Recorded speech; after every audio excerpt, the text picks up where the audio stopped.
In his first temper tantrum of 2024, Hunter Biden storms out of his own contempt hearing on Capitol Hill.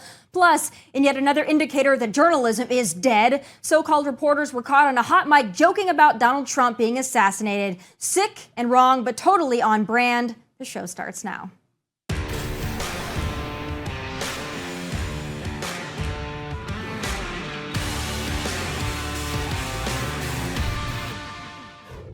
You know, the worst part is, even if he has his and he's hanging out of it, he'll be on the other side of the field.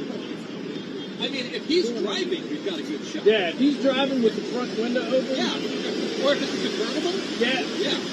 I wasn't thinking about that. Yeah. Like if he just pulls up by like himself JFK. It's like a JFK, a Lincoln. No, I wasn't. Oh. Maybe someone, just like they told JFK, you know what you should do? You should take a convertible. It's so nice out. Just listen to that, would you? And there's a reason we call it the fake news media, and there's a reason we don't trust it, because so-called journalists were casually laughing about Trump being assassinated JFK style. Look, I don't care what side of the political divide you're on. That's beyond atrocious. And if it were the other way around and journalists joked about a Democrat being assassinated, well, heads would roll. This from the same media mob that spent all last weekend literally sobbing about January 6th and the violence, insurrection, and threats to democracy they covered.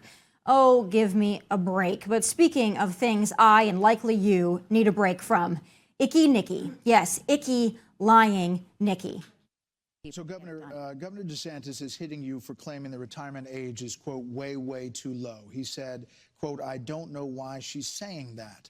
So are you saying that? Where do you stand? I have never once said that. 65 is way too low, and we need to increase that. We need to do it according to life expectancy. Oh, Icky Nikki seems to have many bouts of convenient amnesia, and that's likely because she's not guided by morals or principles, but rather who will cut her the biggest check. And I have a bone to pick with Twitter/X because Icky Nikki keeps coming up in the For You section of my feed. And honestly, it's traumatizing me because I don't remember adjusting my settings and preferences to neocon, rhino, warmonger, or ammunition high heels. But we are less than a week away from the Iowa Caucuses, and with any luck, Icky Nikki will get the humbling she certainly deserves. Joining me now to discuss that and so much more is author and political strategist Corey Lewandowski. Corey, before we get into Iowa, I do want to talk about some of the biggest news, at least of today, and that's Hunter Biden and his brief appearance for his contempt hearing. I want to play a clip, and then I want to get your reaction immediately on the other side. Excuse me, Hunter. Apparently you're afraid of my words. Whoa! Oh! I'd like to reclaim my time, Mr. Chairman. Burst their bubble. Wow, that's too bad. I think it's clear and obvious for everyone watching this hearing today that Hunter Biden is terrified of strong conservative Republican women because he can't even face my words as I was about to speak to him. What a coward. Corey, is Hunter Biden afraid of strong conservative women? Look, the only thing Hunter Biden is not afraid of is Chinese influence, money pouring into his bank accounts from around the world and sharing 10% with the big guy. Tommy, Hunter Biden should have been held in contempt of Congress immediately when he didn't show up for two authorized subpoenas. And this notion that we have to have a hearing to decide, and the theater that Hunter Biden shows up here just to get some media attention with his attorney, Abby Lowell, is outrageous to me. Let's do what was suggested. Nancy Mace said we should arrest him on the spot. They have the power to do that. I think they probably should have done that. And what we've seen from others, like my friend Peter Navarro, like Steve Bannon, like others, when you are held in contempt of Congress, they potentially put you in jail. So why do you think Republicans are slow walking this? Because, you know, I really like Comer. I obviously really like Jim Jordan, everybody that's been going after this, everybody that's been relentlessly in pursuit of the impeachment inquiry, getting to the bottom of the Biden family business dealings. You know, I think that they have done a good job of piling up evidence, but it still feels like they're scared to really be cutthroat. Democrats not scared to be cutthroat. Democrats trying to take Trump off the ballot. Democrats indicting Donald Trump 4 times. You name it, they've done it. Why are Republicans so head shy? I really think, Tommy, that they believe, the Republicans believe, if they do this slowly and meticulously, methodically, at some point the mainstream media is going to come around and just admit that they have been wrong the entire time. We know that's not the case. We know the media never came back and said the Hunter Biden laptop was real when they told us all the time it wasn't real. I believe that Jim Jordan and Comer think that they're trying to win the hearts and minds of the media so the American people will see what we already know, is that Hunter Biden has used his last name along with his uncle to sell influence to, at minimum, a former U.S. senator, his father, a former vice president, his father, and now the president of the United States. We all know that. The American people know it to be true, but going so slowly here is hurting the process. Let's have some accountability, and let's bring this fight directly to Joe Biden, because that's where it ultimately ends. Yeah, I think you're right about that. I know that they're trying to stack up the evidence, but I don't think that they're going to curry any favor with the media anytime soon, because the media doesn't like them, never is going to like them, never is going to cover this fairly. So it's time to just be cutthroat like the Democrats are and stop slow walking this, because we're not scoring any points with anybody by letting Hunter run all over them. Honestly, he's a coward, but he's also making them look a little cowardly, if I'm to be frank about it. But I want to talk about, we mentioned briefly the ballot issue going to the Supreme Court. I obviously believe that Donald Trump will be on the ballot. I believe the Supreme Court will do the right thing. But how much do you think this is going to politically hurt or help Donald Trump to go through what is going to be yet another legal issue? Well, I agree with you. I think the Supreme Court's going to look at this matter and they're going to determine that Donald Trump has not only never been convicted of the charge of insurrection, but he's never been charged with it. So for this arbitrary and capricious individual in Maine and other places to say we're going to keep Donald Trump off the ballot is just outrageous, and it sets a very dangerous precedent. And my larger concern, Tommy, is that the Supreme Court comes back and they're not unified on this. It is an 8-1 decision or a 7-2 decision to put Donald Trump on the ballot. We will then see the politicalization, the further politicalization of the state of the U.S. Supreme Court. And what we'll see probably is the most liberal justices saying, well, we agree that in principle, Donald Trump did commit an insurrection, and so this should be a states' rights issue. It's not.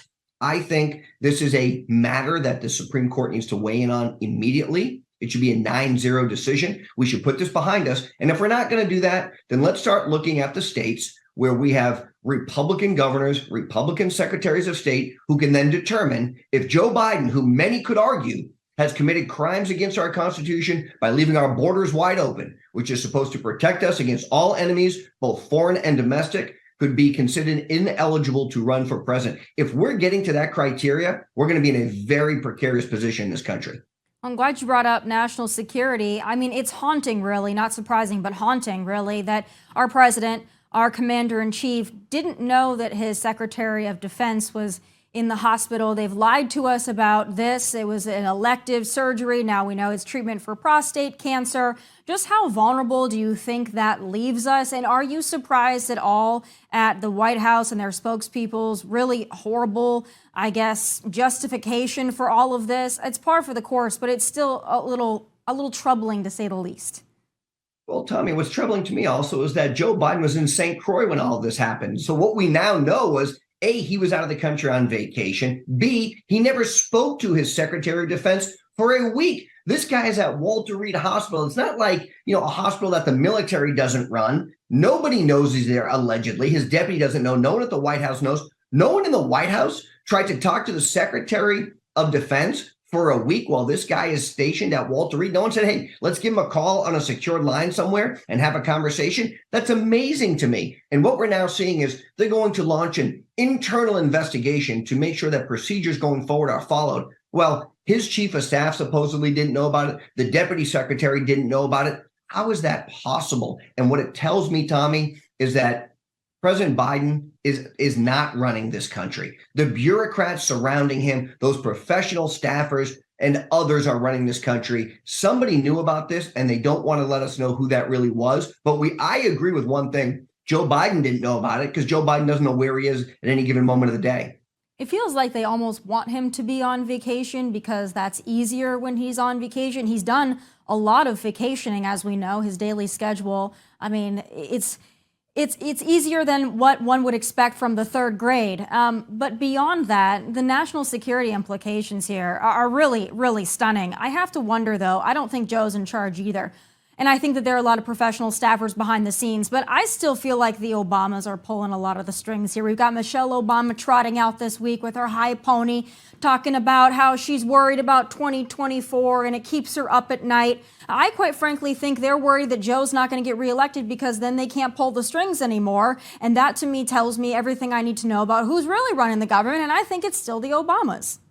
Well, look, what do we see? We see that David Axelrod, one of the closest advisors to the Obamas, had been on the record now criticizing the Biden campaign, saying you aren't doing enough to combat what Donald Trump is doing. We saw a poll come out in Michigan just yesterday that says Donald Trump is wiping the floor with Joe Biden in a critical battleground state of Michigan. The Obamas know that their power is slipping away. They got away with Joe Biden living in his basement in the last campaign. He's not going to have that opportunity again. And every day that Joe Biden is in front of the American people, they're losing. This you never hear about Bidenomics anymore. You never hear of any of the successes because there are none. And so the Obama family, who wants to continue to maintain control of the federal government, that's why they continue to have a home in Washington, D.C., wants Joe Biden in there so they can basically have another 4 years of being the president. They are pulling all the strings. We're seeing it over and over, and Joe Biden doesn't even realize it. Do you think there's a chance that Michelle Obama jumps into this race, maybe convention time, and decides, hey, listen, we wanted to let Joe do it because then we could do our Spotify podcasts and go on yachts, and it's easier that way. But now Joe might lose, so now Michelle's got to kind of pinch hit for Joe. You think that that's in the realm of possibility?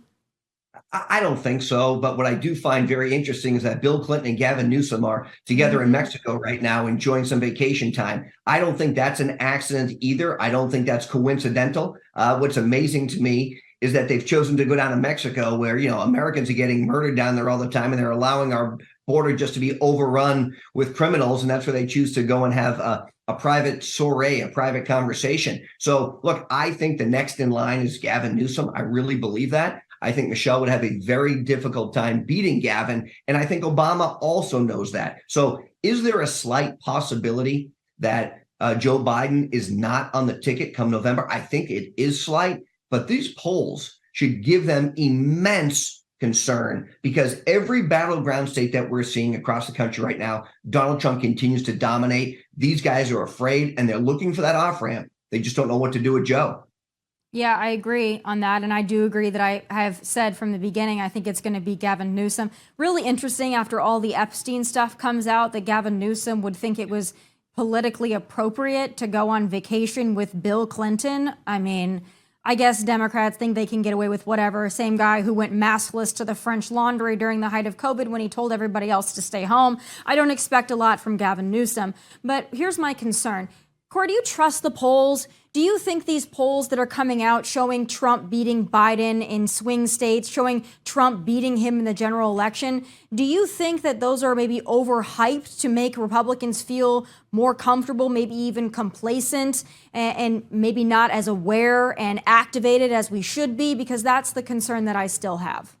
Absolutely, Tommy. Look, here's the deal, right? We know the media is not our friend, and all of a sudden they're perpetuating these polls that show Donald Trump is winning everywhere, and we say, "Wow, that's amazing! Look how great we're doing." You know what that does? That actually pushes down and suppresses Republicans because they say Donald Trump's going to win. I don't have to go out and show up and vote, right? The truth is, don't believe any of the polls. Go out and work like you're 10 points behind. Do I think we can beat Joe Biden in Michigan, Wisconsin? Absolutely. Do I think we can beat him in Georgia and Arizona? You bet. Do I think we're going to beat him in North Carolina? I do. Do I think Donald Trump's going to be the next president of the United States? Yes. Do I think he's going to win by 8 or 10 or 12 points? Absolutely not. This is going to be a nail-biting election. It's going to come down to 3 states. 100,000 people in those 3 battleground states are going to make the difference of who the next president of the United States is. And what do we see when the poll came out? Gretchen Whitmer beats Donald Trump in the state of Michigan. Well, that's great, but she's not running for president.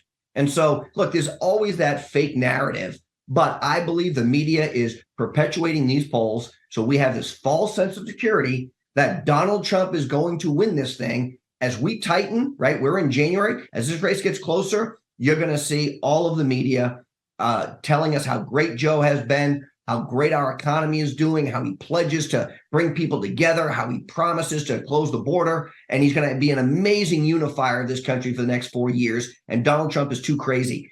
They run this narrative every 4 years the exact same way. They told us Donald Trump could never beat Hillary Clinton, and he beat her. Then they told us that Joe Biden was the greatest campaigner in the history of America, and he got more votes than Barack Obama did. And look what happened.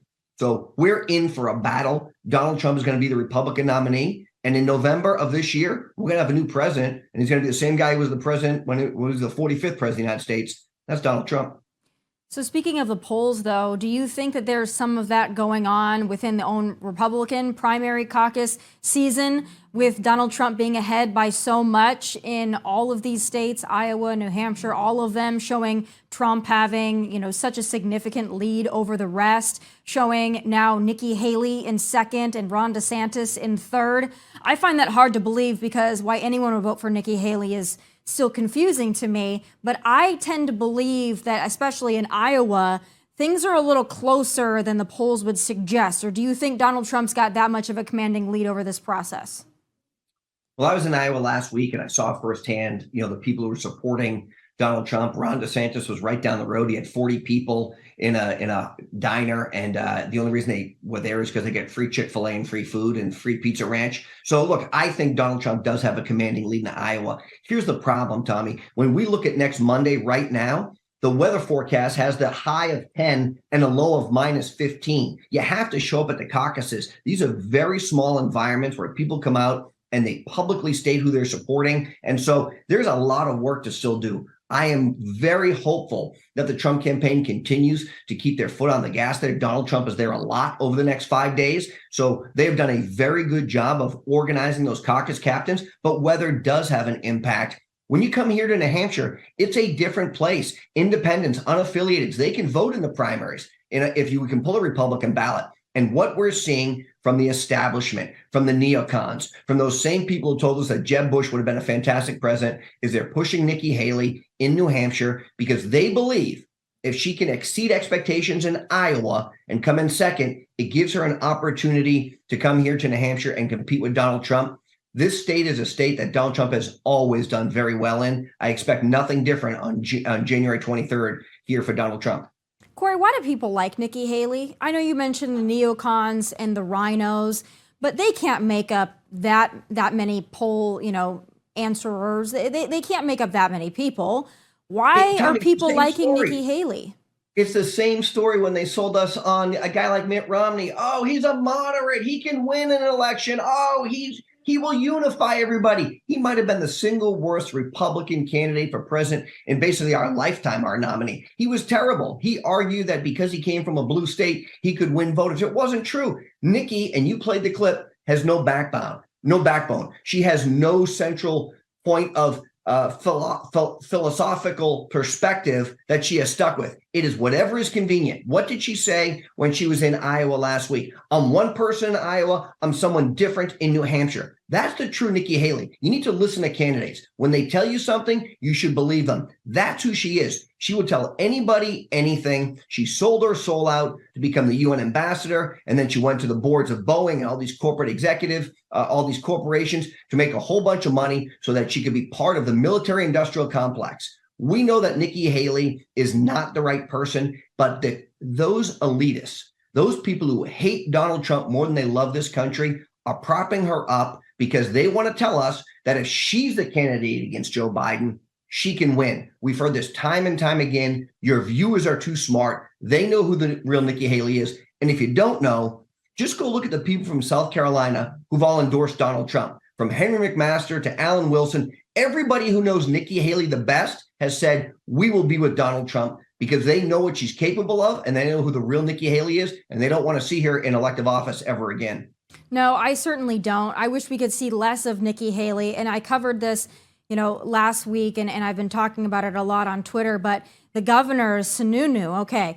I can't stand these canned photos of him and her standing around ski lodges or him and her eating corn dogs or whatever it is. I've just had my fill of it, and it's so tacky to me, and it's so disingenuous, and I don't know if it's working in New Hampshire. The polls would suggest maybe it is, but I know it's a different state. On the scope of things, though, besides being second, does New Hampshire really matter that much? Well, it matters because you have to be a retail politician. You have to come and see the people here. People are, in the home state of New Hampshire are used to meeting candidates 4, 5, 6, 7 times. So that the media purchases in New Hampshire are less important than the day-to-day, operation, your ground game. And that's going to matter on election day. We saw it in 2016 when Donald Trump was in a 15-way race and got 35% of the vote and nobody else came close. And we're going to see it here again. But the narrative continues to be, and this is a very dangerous expectations game, that Nikki Haley's now in second place. She's now really Donald Trump's only competition. Let's see what happens next Monday night in Iowa. And then let's see if Ron DeSantis stays in the race. Let's see what happens with Chris Christie and Vivek and Asa Hutchinson here in my home state of New Hampshire. There's one thing that every pundit agrees to, and that Donald Trump is the runaway front runner for the Republican nomination this cycle. And so let's see how big of a margin he wins by. The expectation game is a very dangerous one. Look, what's going to happen is even if Nikki happens to do well in my home state of New Hampshire, she's not participating in the Nevada caucuses, which is next, and she is going to lose her home state of South Carolina. And then we go to Super Tuesday and the race is over. There is a very real scenario that by Super Tuesday, Donald Trump has secured enough delegates that he will be the de facto nominee. And then you will see that team consolidate everyone behind them and move forward to defeat Joe Biden. It remains to be seen. I think Iowa is going to be interesting. I don't think Nikki Haley is going to come in second. I think Ron DeSantis is going to shore that up. I actually wouldn't be surprised if Ron DeSantis did far better than people expected of him. I think he's been putting the work in Iowa. Last thing I want to talk to you about, though, is this Fani Willis stuff. Okay. This is, to me, it's funny. It's funny, but not so much when you consider the implications of it. But for people that are unaware, I'll just sum it up briefly. Hiring her boo to be the prosecutor against Donald Trump. He then goes to the Biden White House, but also she's paying him a crap ton of money via Georgia taxpayers. And then he's taking her on Royal Caribbean cruises and to Napa. You just can't make this stuff up. But correct me if I'm wrong, Corey, I don't think anything's going to happen to old Fani. I think she's going to get away with it because the record would show us that Democrats get away with everything. They really do. But, Tommy, what your listeners and viewers have to understand is it's almost $500,000 of taxpayer money that has gone to her boyfriend. And the only reason we're finding out about it is because her boyfriend, who, by the way, is married, Fani got subpoenaed in the divorce trial. So she has to sit for a deposition to talk about the money that she's paid her boyfriend, who's then taken her on these lavish cruises that she's brought on board to prosecute Donald Trump. And she just said, look, if you remember her outrageous press conference, it doesn't matter who this person is. We go after everybody. Justice is blind. Well, it's blind if you're giving a guy $500 to take you to Napa and to take you on a cruise and work on your tan. It's outrageous. And by the way, other than you and a very select few, nobody's talking about this. This wasn't the lead on the New York Times today that says Fani pays boyfriend $500,000 to prosecute Trump. None of it, because the mainstream media will never tell that story. It makes them look bad. It makes her look like the buffoon that she really is, and how politically motivated that prosecution is in Georgia. Probably no accountability for it. I wouldn't be surprised, and I don't think your viewers will be either. Is this going to get thrown out, though, given this? Is there a case to be made here that not only should she step down, but that this whole thing should be thrown out? Because that's how this came up in the first place. But do you think that reaches the finish line? Look, I'm not an attorney. I would say this. There has to be some statute there that shows a clear conflict of interest that the Trump campaign or the Trump team will be able to go and show, listen, we've got a prosecutor who has to be removed for prosecutorial misconduct. We've got a district attorney who's prosecuting with inside knowledge of this. And by the way, you mentioned it. This all leads back to the White House. We know that this prosecutor went to the White House to have conversations about going after Donald Trump. So this snake has many heads to it. We cut one off, another one pops back up. Donald Trump was in court yesterday. He's continuing to fight these allegations and this nonsense every single day. And I think, and this is a bold statement, I think he's coming out tougher and stronger because of it. The American people love a fighter, and that's why they're going to send him back to the White House. And I promise this will be my last question, but I just thought of it. Former First Lady Melania Trump, we know that she just lost her mother. Obviously, really a hard time for her and for the family. But now that she's going through that grieving process, there's been a lot of questions about where is Melania. I think that probably answers a lot of them. She was taking care of her mother, but now that this is kind of, she's in the grieving process, now that her mother has passed away, are we going to see Melania Trump out on the campaign trail as we did in 2016, as we did in 2020 or ahead of 2020? Well, I will say this, Melania and her parents have been extremely close. As you know, they spent a lot of time in Washington, D.C., and then they moved down to Palm Beach when the Trumps moved down there. And so this is a big loss, and our prayers go out to her. She was young. She was only 73 years old, I think. So Melania and Barron were very close to her mom. And so this is a tough time for that family. And the president talked about that a little bit. We're going to get past this. But, the one thing that your viewers have to really understand is that Melania is such a strong presence behind the scenes. Even if we don't see her out forward facing, her knowledge, her understanding of what's going on is always ever present at the campaign. When she speaks, people listen and they execute. She is very selective, my experience has been, when she chooses to weigh in on matters. But when she does weigh in, you better pay attention because she's incredibly astute of what's taking place. Her advice has been always spectacular, and she's a major asset to the campaign. I think as the convention gets closer, you'll see more of her out on the campaign trail. And I wouldn't be surprised if she just delivers an amazing speech at the convention come this summer. Yeah, I certainly hope so, because it's been a noticeable absence, Melania and Ivanka not being around the former president. Unfortunately, that leaves a lot of space for rumors to say there's trouble in paradise, or that the women in his life don't back him, don't support him anymore. So I think we need to see certainly Melania, but it would be nice to see Ivanka as well back out and making a forward-facing presence, because I think that would help the former president a lot, especially with women, which he needs to win with women. So I'm hoping that we're going to see both of them. Corey, thank you so much for your time, and we'll talk to you soon. Can't wait to see how next Monday shakes out. You bet. Thank you. Thanks, Corey. All right, y'all ready to get more pissed off? On top of providing free health care to illegals, California will also cover their sex changes. Oh yeah, I have some final thoughts.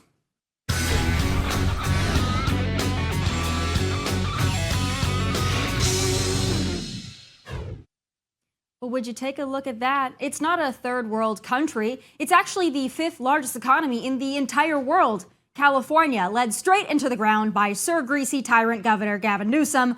The once Golden State is facing a budget deficit of $68 billion. So you'd think Gavin and pals would be looking to tighten up their purse strings on the spending.